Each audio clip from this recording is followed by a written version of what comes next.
Greetings to the continent of Africa, to all Africans and to the black world across the globe. Welcome to Emancipate Africa. Today's topic is about why Africa is poor, poverty in Africa, developing the understanding into the never-ending poverty that we experience in Africa, the truth and the reality. Before we begin, kindly like, share, and follow me on Facebook at Emancipate Africa. And also, like, share, and subscribe to my YouTube channel at Emancipate Africa. There is this notion in Africa that certain things are reserved for the white world, that certain things are reserved for the Western world, for the developed world, for our colonial masters. And as a result, any African who is working hard to engage in some of these things, they actually don't get any form of sponsorship, support, respect, and value from society. And one of the biggest examples is creativity, science, and technology, innovation. There are many more reasons to why Africa is poor, but it's critical that we take a look at this cultural belief that is embedded in our society, in our race as African, that has disabled a lot of gifted, talented, blessed African citizens over the years. African leaders over the years have failed. They have failed to invest into big ideas. They have failed to invest into creativity, innovation, science, and technology. And as a result, most gifted African citizens dies with their gift, with their talent, with their creative abilities, without ever having to see the light. But in the Western world, in the developed world, in the world of our colonial masters, these gifted citizens are the engine of growth by which their countries, their nations are developed. Government of the developed nation, the developed continents, they have always supported, they have always given financial help to their creative citizens so they can create jobs, they can invent, they can design and produce products, they can explore big ideas that actually become companies.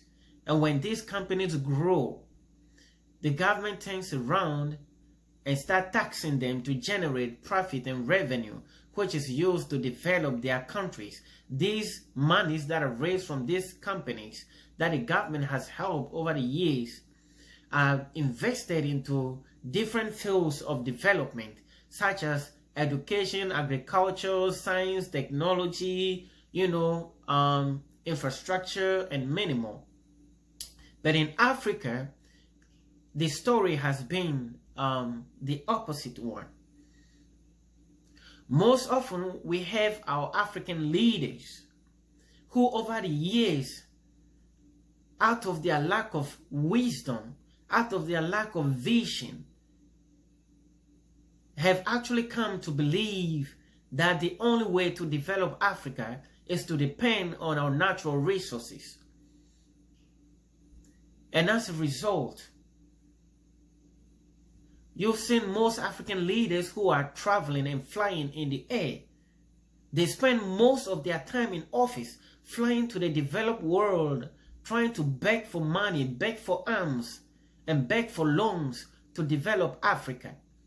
But the truth is that Africa is not a disabled continent. Africans are not disabled. As a matter of fact, Africans are able people. Africans are gifted and talented, just as it is in the developed world. That cultural belief that certain things are reserved for the white world has been really disabling to Africans. So let's take a look at color. Color is not humanity, and humanity is not color. There is no scientific evidence out there that actually links up a person's IQ, a person's intelligence or thinking abilities to their color. Color is just a complexion, a basic identity or a hue of a person. But humanity is all about being alive and having the right to enjoy all the opportunities that the nature or the force of creation presents to all living things, including humankind. If you take away the color of white men, if you take away the color of our colonial masters, upon whom we have depended over the years to import every single little thing that we need in Africa, if you take away their color, nothing will change. But if you take away their creative ability, if you take away science and technology, if you take away their innovative abilities, it changes the status quo. It will disable their relevance in a competitive world. Why? Because the prosperity of all the developed nations of the Western world, of all these big countries, we're talking about US, we're talking about Canada, we're talking about South America, we're talking about Germany, France, UK, South Korea, Russia, Japan, China, all these developed countries. The backbone, the driving force, the fuel behind their development is not about their color. But the reality is that it's all about their passion, their commitment to creativity, to innovation, to science, to technology, which African leaders over the years have failed to invest into. And as a result, we always have our leaders traveling abroad trying to solicit even technology or the science that we even need to explore, to quantify, to locate, and even mine our natural resources. In order for us to truly understand why Africa is poor, we have to truly take a look at what the Western world, the developed world, the white world, our colonial masters are doing right, that Africans and our leaders are doing wrong. Every nation, every continent, every race is blessed and gifted with talented mind, with intelligent mind, with creative citizens. The truth remains that it's not every single citizen out there is gifted, but some citizens are gifted, and they are supposed to be the engine of growth for every nation, for every continent, for every race. And the difference here is that in the developed world, like I said before, there are leaders who understand what it takes to develop their countries, their nations, their continent, their race. They have set up a system of governance that actually enables, that supports, that sponsors, that gives help to their creative citizens. And as a result, these citizens end up creating industries. They end up inventing, designing, and producing products that leads to the establishment of factories or industries that create jobs to solve the unemployment problem that exists in their countries, in their nations. Let's ask ourselves this question. Why is it that when Africa is suffering from excessive unemployment, there is always a job in the Western world? And as a result, almost every young and exuberant, gifted and talented African citizens want to travel and leave Africa and travel for greener pastures in the developed world. Why? Because Pretty much all the products that we consume, that we use in Africa, are imported from the Western world, from the developed world, which actually implies that anytime that we consume anything, we support the growth and business of all the industries in the Western world.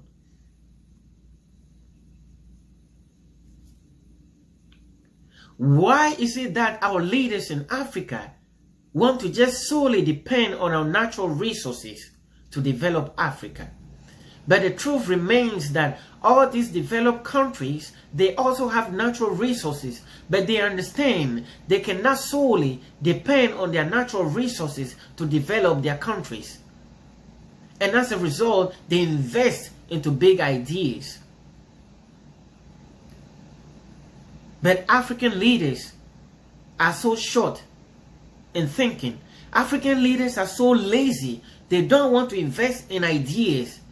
African leaders are so visionless that all they want to do is to sell our natural resources cheap and pocket between 20, 30, 40, 50% of the money in their own pocket. Go out there and open bank account in the Western world, in the developed world, buy luxury cars, flirt with women, buy and build expensive houses for themselves. African leaders are symbols of greed. They are symbols of corruption. A leader is supposed to lead and guide their people to a destination of prosperity, of change, of fulfillment. A leader is supposed to lead their people into transformation. But the question is, where at all have African leaders have led we, the citizens of Africa, over the years? That's why it's really surprising. That's why it's really discouraging to see we, the citizens of Africa, for all we do is to wake up and sing the praise of our leaders. We give them all the titles in the world. We call them Honorable, His Excellency, Mr. President, His Excellency, the Minister, the Member of Parliament, Honorable Governor, and all of that. We give them all the titles in the world. We sing their praises. We glorify them. We adore them. But the question is, what do they do for us? The biggest achievement that most Africans have achieved in office is to make wealth for themselves. Is to steal resources for themselves. Is to enrich themselves. But the question is, what about the people? What about the people? That's why, as Africans, as the citizens of Africa, we need to start changing our approach to politics. We need to start changing our approach to national development.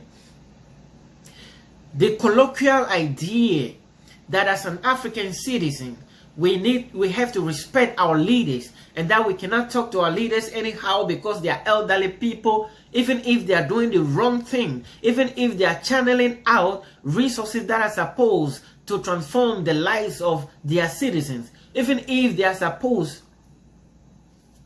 to invest in us and they are embezzling the monies and resources. We are just supposed to adore them, to praise them, glorify them, and not say anything about it. As a matter of fact, we are supposed to be holding our leaders accountable. We are supposed to be fighting and be demanding for accountability. We need to start doing things differently from our forefathers. The idea of respect, and necessary respect for our leaders, even in the developed world, where their leaders have led them into huge accomplishment over the years, they don't get this level of respect that we accord to African leaders who have failed us over the years. African leaders have failed us over the years. An African leader will spend most of his time in office flying to irrelevant conferences, irrelevant summits that brings no change to the lives of Africans. instead of sitting at his office and gathering around the members of his cabinet to explore big ideas of developing Africa.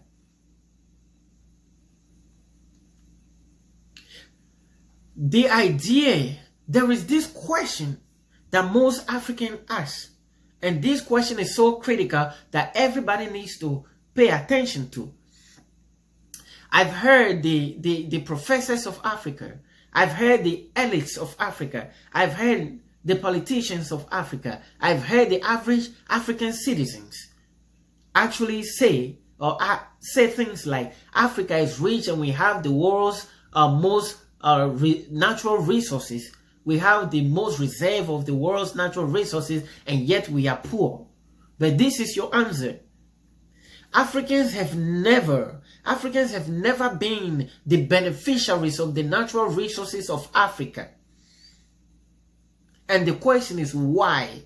Even though we as Africa, even though the continent of Africa has all these natural resources, talking about gold, diamond, bauxite, iron, crude oil, cocoa, timber, ivory, and all of that, our leaders have failed over the years to invest in gifted and creative mind citizens of Africa that God has gifted the gift of engineering, the gift of technology, of science, of creativity, and innovation to. And as a result, even our natural resources, we have to go outside and solicit the help and contract people from the developed world and contract our colonial masters to come down to Africa and quantify and locate and mine our own natural resources. And at the end of the day, the question is,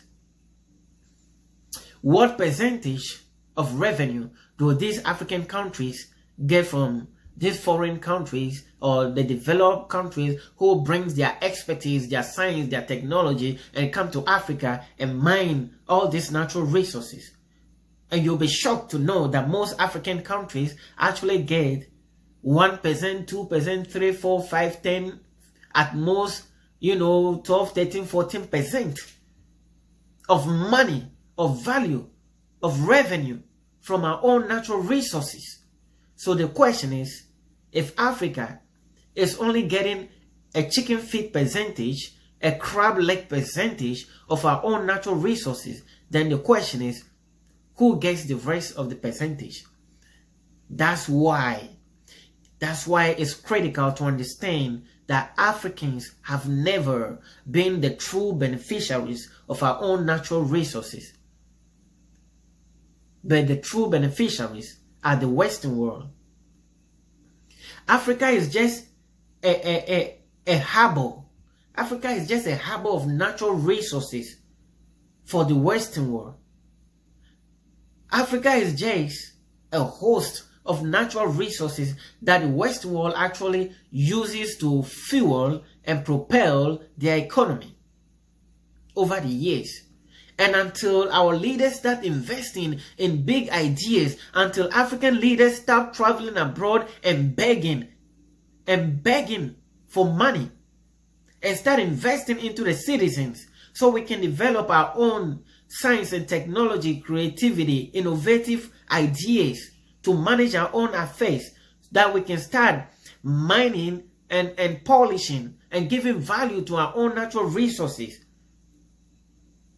Africa will never change and poverty will never leave Africa.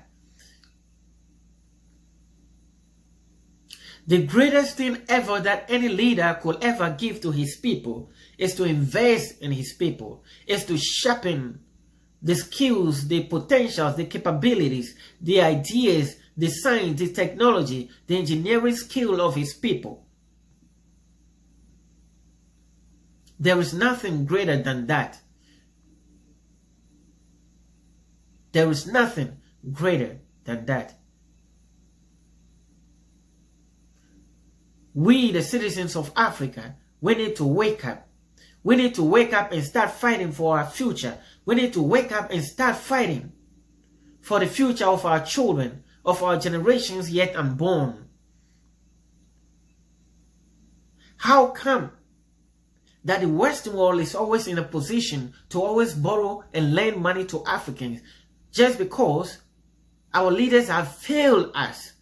They come into Africa and they mine our natural resources. They get them cheap. They go out there and use their creative ability, their science and technology. They process them, they polish them, they repackage them. They come to Africa, they sell it to us, they make profit on it, and then our leaders travel outside and go and beg them to borrow part of the profit they make from us. What a shame. African leaders should be ashamed of themselves. All the presidents of Africa should be ashamed of themselves. All the politicians of Africa should be ashamed of themselves. All the leaders of Africa, the governors, should be ashamed of themselves. There is nothing greater than investing in your own people. Enable your people, empower your people, so they can become an engine of growth for the nation. So many years after slavery, and Africa is still marking time. As a matter of fact, Africa is in a reverse gear. Just because of our greedy leaders, just because of our selfish leaders. Our leaders are more interested in making war for themselves, in taking the resources of Africa for themselves, rather than using it to help the people, to solve the needs of the people, to empower the people. We need to rise up. We need to wake up. The citizens of Africa, we need to rise up and start fighting for constitutional changes that will hold our leaders accountable. The sooner the better. Thank you for watching. Kindly like, share, and follow me on Facebook at Emancipate Africa. Also, like, share, and subscribe to my YouTube channel at Emancipate Africa. Join me in the fight of awakening of our people, of our brothers and sisters, of the black race and of the African race. Watch out for more videos.